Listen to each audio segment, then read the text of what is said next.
un pasteur politicien, c'est un homme partagé. Il n'a pas une position. Et c'est un danger. Dieu sème que dans son champ. Son champ là, c'est l'église. C'est pas la politique, c'est pas le monde. Le monde aussi est un champ. Mais qui est le semeur dans le monde? C'est le diable. On dit le monde entier a été soumis à la puissance du malin. C'est son champ. Mais l'église, c'est la propriété de Dieu, c'est le champ de Dieu. C'est là-bas où Dieu sème. Et il a semé quoi? La parole.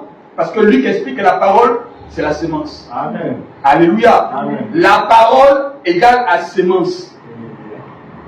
Elohim ayant semé, il fait d'Adam garant du jardin.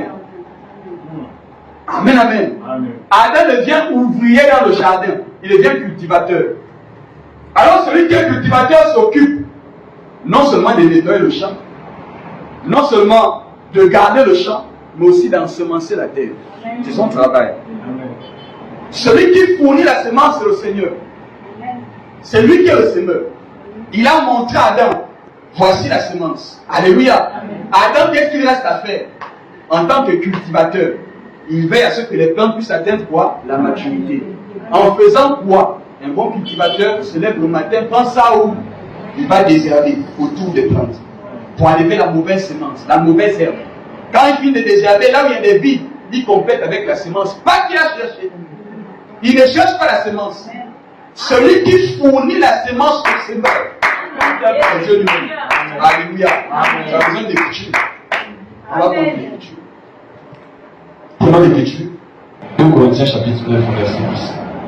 2 Corinthiens chapitre 9, Dès le verset 10. dans le verset 10, il est écrit Celui qui fournit de la semence au semeur, et lui pain pour sa nourriture, vous fournira et vous multipliera la semence, et il augmentera les fruits de votre justice. Amen, amen. Le seul qui fournit la semence au semeur, c'est le Seigneur. Donc, l'homme d'Adam ne pouvait pas s'aimer en Éden ce qu'il n'a pas reçu du Seigneur. C'est impossible. C'est lorsqu'il y a eu introduction d'une autre semence dans le champ que tout a basculé. Parce que même la loi déclare qu'on ne peut pas ensemencer dans un même champ de semences. C'est impossible. Quand il y a deux semences dans le champ, ça crée une confusion.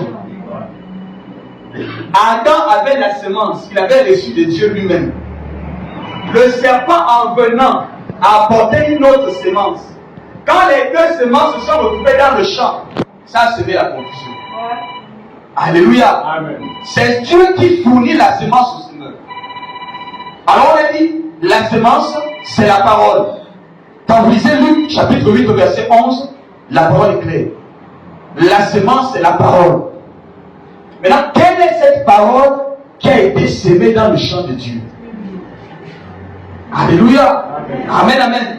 Bien-aimé, avant qu'elle ne soit semence, j'ai dit, il s'agissait d'abord d'un grain. Même celui qui plante le maïs, ceux qui ont déjà fait l'expérience, on ne plante pas le maïs en tant que corps. C'est-à-dire, tu prends le corps au maïs, tu plantes comme ça ne se fait pas. On sème le grain. Mais lorsque le grain germe, le grain grandit, le grain recouvre un corps. Paul aussi a expliqué ça. Le grain sera obligé de se constituer d'un corps avant d'être moissonné. Sinon, on ne peut jamais récolter un grain sain. Le grain est toujours habillé dans un corps. Et on a fait comprendre ici que le grain en question, c'était Christ. Mais il fallait maintenant que Christ puisse prendre un corps, prendre une forme. Alléluia.